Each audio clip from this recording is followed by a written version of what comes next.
What a night, UEFA Champions League between Real Madrid and Manchester City. The Los Merengues and the citizens actually share the sport. Welcome you on the show, 360 Sports on Trust TV. Adeni Ajishafe.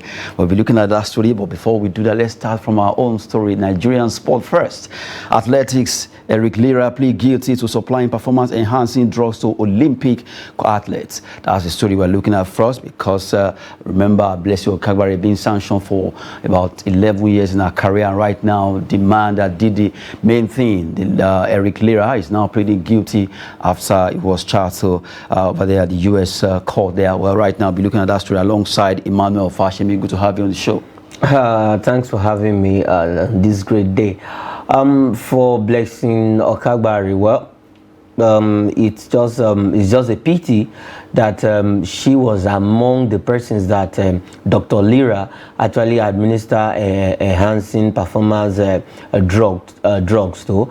And what it means right now for the doctor to have plead guilty, that means he actually did it and he knows why.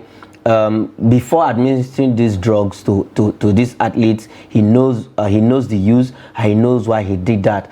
But it's just that we have our own athlete who also suffered, who is suffering from that, from this man's should I call it error? No, from this man's doing, because you know that if you are caught, definitely you will be sanctioned, and you went ahead to maybe consult him, have a deal with him, and eventually gave you the drug. And if you look at it at that point in time, Blessing Okagbare was at the best part of her career.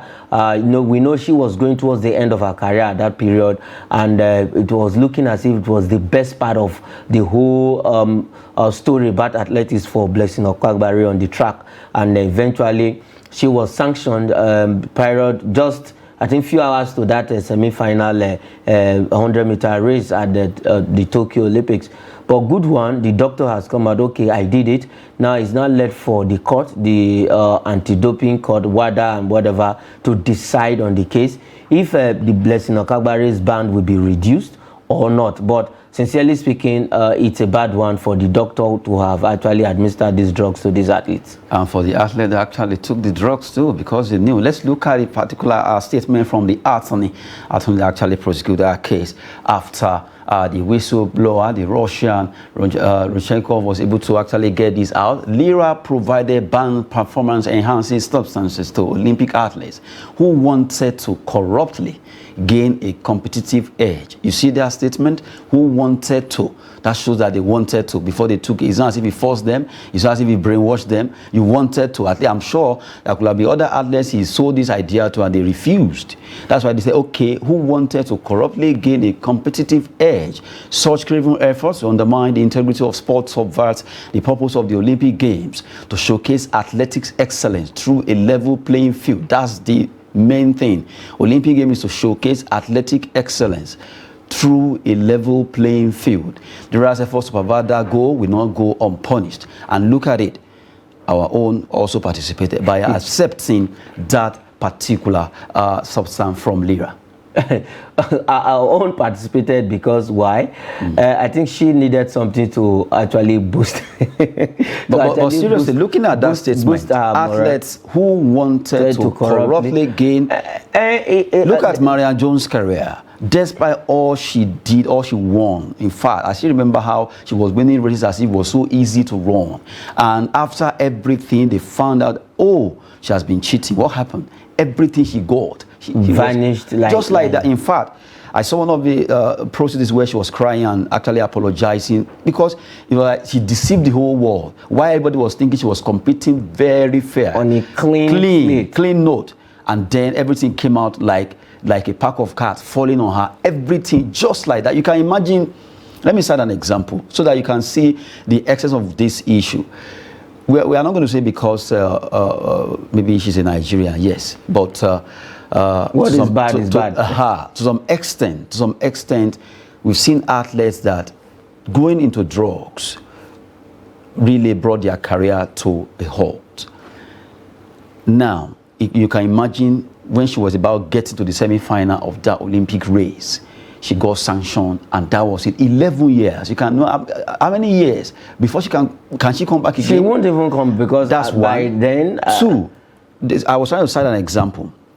Imagine Messi now, Messi, Ronaldo of this world. Now, if tested, and now actually they now discover that all the races they've been running, all the matches they've been playing, all those are what they've won, Ballon d'Or, FIFA.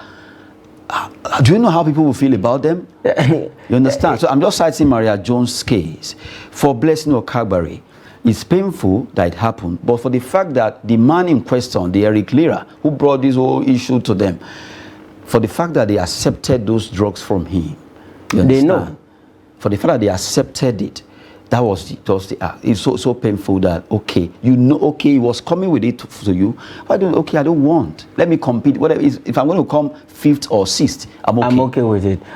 Sincerely speaking, it's bad because for the athletes, they eventually know that this drug is a banned substance. It's not that they don't know. And I really want to praise, I really want to give thumbs up to WADA and the whistleblower, the Russian whistleblower. No, outside the Russian whistleblower, because WADA has done a lot to see how athletics can be very, very clean. Why they did that? If the whistleblower did not come up with this, nobody would have known. Nobody would have known. As we speak right now, there are still so many out there. There are so many athletes there that nobody has actually discovered that this is what they are doing. But for WADA, at least to an extent, they have tried. If you are caught, then there's no ignorance. There's a statement that says there's no ignorance in law.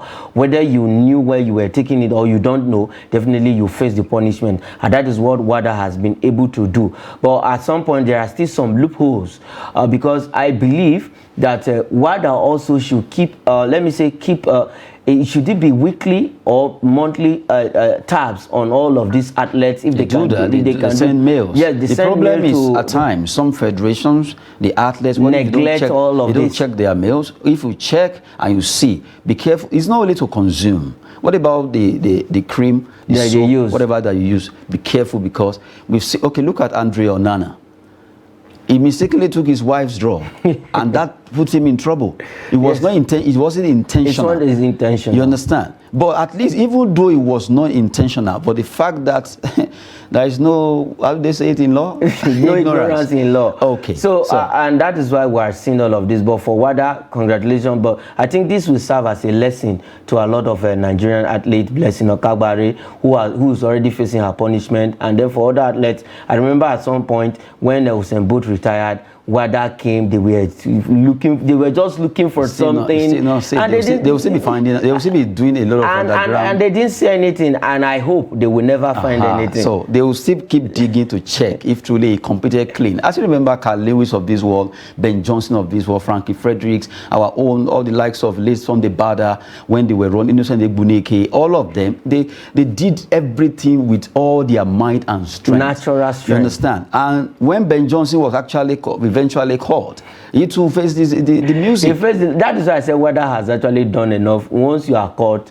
there's no going back, except you have to prove beyond reasonable doubt that, okay, I mistakenly took this, or at the time when I took this drug, it was not a banned substance. That is when you know you can be free. But once it has entered into their book that, okay, this substance is banned, if you take it or whatever, you are going for it. It's so painful that Eric Lira decided to just go out there and make a lot of money from telling athletes that you can take. Seriously, it's just so painful. I can imagine how many athletes now from different countries will be suffering that these are actually put all of them in the same web. Well, let's leave athletics. Let's talk about squash. Squash sports is gaining momentum right now, because as we speak right now over there in Lagos, at Lagos Classic, we look at 19 Nigerians in contention as Lagos Classic serves off over there at Teslim Balogun Stadium. Right now, they are playing. At least we have the life of Onokpemi Kwade competing. He's one of our best when it comes to squash. And right now, the ladies, the guys are also trying to see how they can win. $18,000 is not a child's play. It's not a child's play, because they will actually want to do everything within their power to win it. The last time this event happened was 5 years ago, and it was not a Nigerian that actually, an Egyptian won it. So this time around, we want to see if we can win it. But the truth is, consistency of this event is what we should be looking forward to, because the last time 5 years ago, it's way long. COVID delayed those events from coming up. But there are so many events after COVID that you force them to do the event.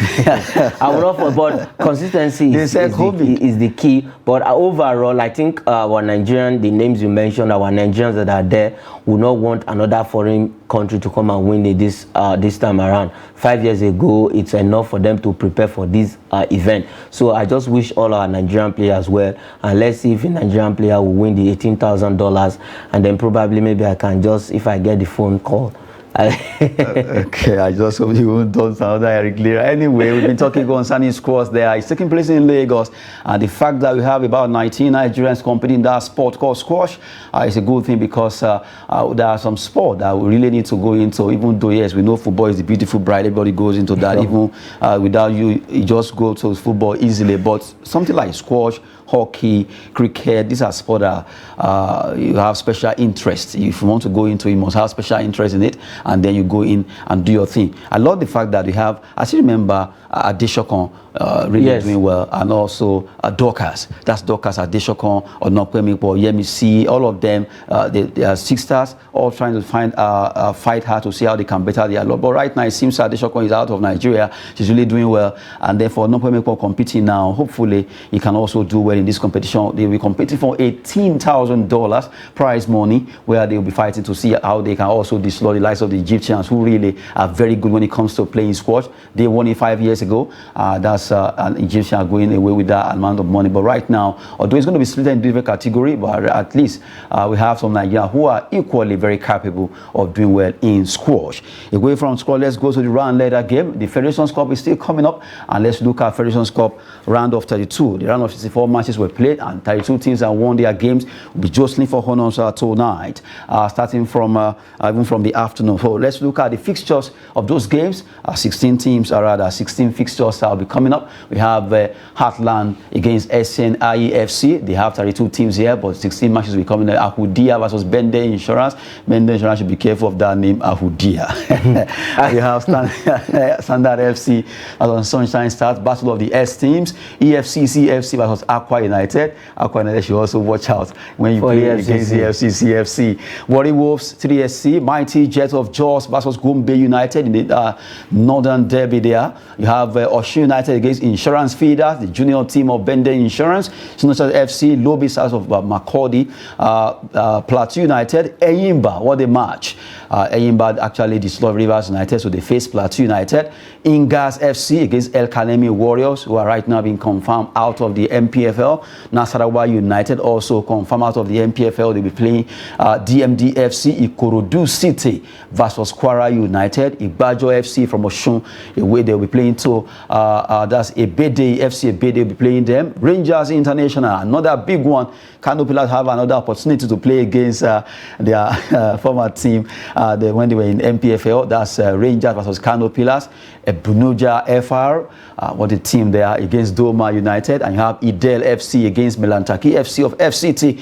Another big one there against Idel FC. Let's look at these fixtures together. Yeah, the biggest fixtures should be Enyimba and Plateau United, and then Rangers International against Kano Pillars. But for Enyimba and Plateau United, it's just as if it's a repeat of the MPFL fixtures. And you know, when these two sides meet, is always a very is a cracker. And for Enyimba has won the Federation Cup 4 good times, more than all of the remaining teams that are there right now. So they hold that record for themselves, and it's a big plus to them. They have won this Federations Cup more than anything.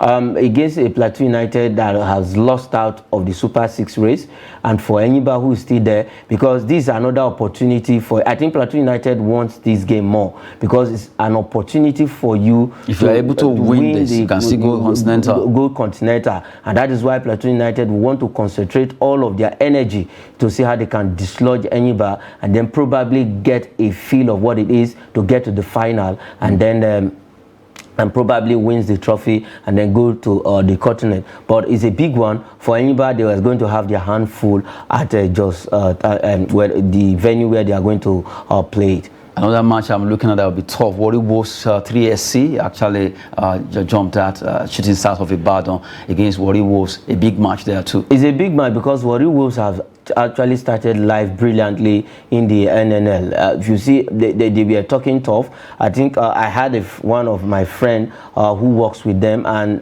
the way they are playing in the NNL, they have already promised themselves that they want to come back to the MPFL. And they signed a new coach, and the guy has actually turned things around for them. So for 3SC, well, if they can get anything out of Warri Wolves, probably it's going to end on a draw, and they are going to definitely are going to finish it up. Rangers Kano Pillars is a match that yes, Kano Pillars are in NNL, but you can't take it away from the same Eziguda boys for the fact that they know this is minus the NNL or MPFL. We are big boys. Yes, so you can't take it away from them. Against Rangers, Abdul Mekaba versus Kano Pillars. This is a match I'm looking at. Who will win this game? Flying Antelopes versus Eziguda boys. Well, for Abdul Mekaba, it's an experienced coach, and ever since joining Rangers International, he has done well for the team. He has been able to push them out of the murky waters and giving them hope of staying in the LPFL this season. And coming against Kano Pillars, who is now finding life, let me say, easy in the NNL, but it's a big one, like you mentioned. Kano Pillars also, they've won this Federations Cup, I think twice or three times. There was a season they won it back to back, and for Rangers International, the last time they tasted anything called FA Cup glory was way long. But as it stands right now, it's a different ball game with different team, with different coach, different tactics. I'm looking forward to see 50-50 chance, if you ask me, because Kano Pillars themselves also is a very good side and a very big team. Well, from the way it is right now, just showcase those games coming up in the Federations Cup round of 32, where 32 teams will be jostling for honors there to see who stays on. Well, let's see who wins those games. Big one between Rangers International and Kano Pillars. And you look at Enyimba facing Plateau United, another cracker, just as if they are playing the MPFL. Who stays on and who draws? You blink, you are out. The Federations Cup, always very interesting there. Now, let's go to the big one yesterday at the Santiago Bernabeu there in Spain. The Los Blancos versus the Citizens. Well, a big one between Pep Guardiola and Don Carlo Ancelotti. UEFA Champions League semi-final, De Bruyne's turner, and Man City draw against Real Madrid. What a match! Vinicius Junior running as if it was a blade and then getting that goal. But Man City were really equal to the task. They were able to also get at least an equalizer to actually share the sport. They share the spoils, and it's still an open game to both teams. Everything is going to end in a week's time. That is on Wednesday. If you look at it, from what transpired on the pitch, I think both teams gave their best and they gave their all. For Real Madrid, they were actually solid at the back. They never gave Man City that chance to actually operate or penetrate. They can be playing the balls around. If you look at the possession, they actually hold the possession very well. In all of the department statistics for Man City, they are ahead of Real Madrid. But if you watch at the attack, now Madrid is always deadly while going up front. They got about 2-3 chances to even win that game, to win the game last night. But if not for the brilliance of Ederson and the defense, it would have been 2 or 3-1 against Man City. Let me cut you there. Looking at that previous picture there, you saw Erling Haaland and the man that's Rudiger. What happened yesterday? I think it was Rudiger made light work of Erling Haaland. They kept him quiet. Rudiger and Alaba, if one person is going up front, one is staying on him, and that was what they actually did. The only chance they got to get that goal was just because that little opening. And if Luka Modric would have maybe come close to the ball, it wouldn't have even, because it was the blind side of Thibaut Courtois. That was where that ball came from. And for a player like De Bruyne, you know he's going to hit that ball directly to that blind spot. Before you know it, it was in. But for Erling Haaland didn't actually play much part in that game because he was fizzled out. He was fizzled out of the game. The only chance he got, Alaba had to throw himself at him and he blocked that ball, resulted to a corner kick. In the return leg, I know they will be playing at home.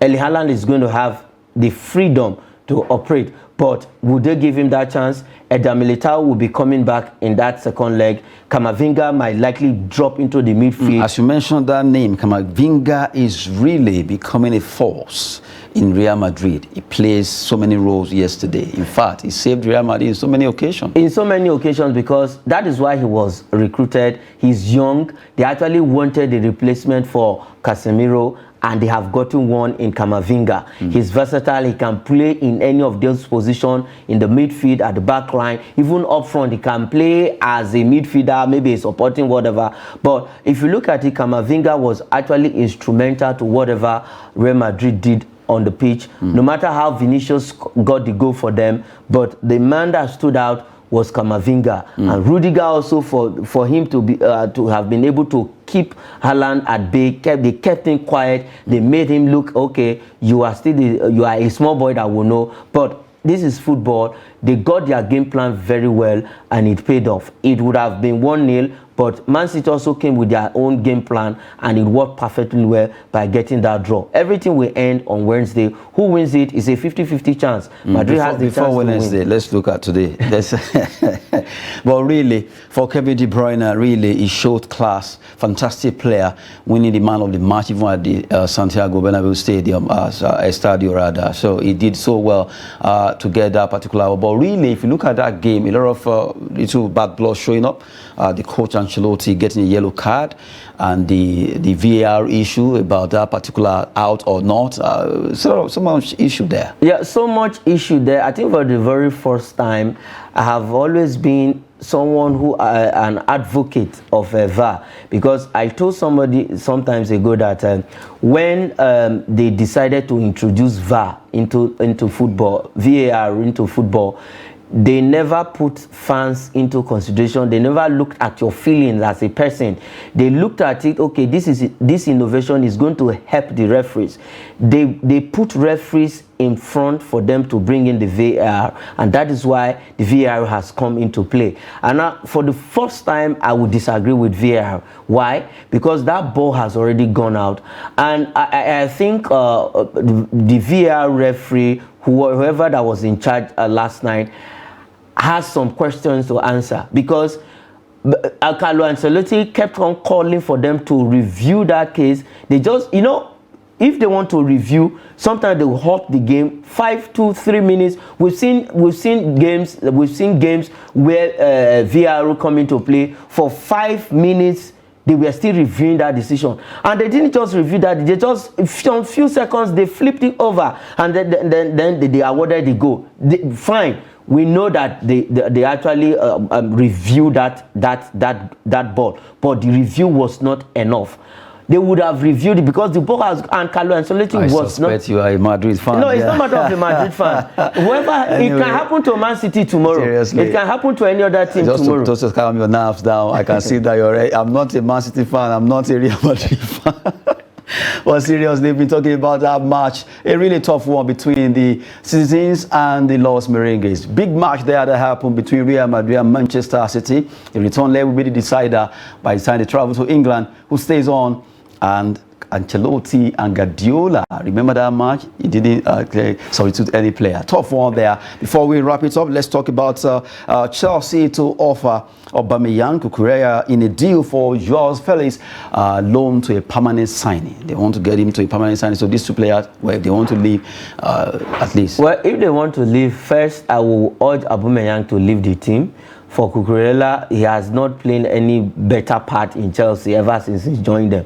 The only thing we see him with is that his full hair running around the pitch with it. He has a signature. But sincerely speaking, if they can actually pull this deal through, for Joao Felix, he's a young man. He still has the energy. He still have years on his side to play. And there's every possibility that he's going to click with Chelsea. Yes, he's going to click because if you look at his body language, he actually wants to play. He wants to stay. He wants to play for Chelsea. Whenever he's on the pitch, you see that passion. You see the way he carries the whole thing on the pitch. And if they can get him, it's a big plus for Chelsea. Well, I really pity Aubameyang. He's not working at all. At all. That is why he should leave. He should leave because for Bruyne, he's a big player. For him to be suffering in Chelsea, no. Well, we've just been talking concerning that particular transfer story there for Chelsea. We'll see what they'll be doing concerning those players that will be moving or the one that will be staying. That'll be it on 360 Sport on Trust TV with Emmanuel Fashimi. Thanks so much. It's been my pleasure. Adeni Ajishafe. Thanks for watching.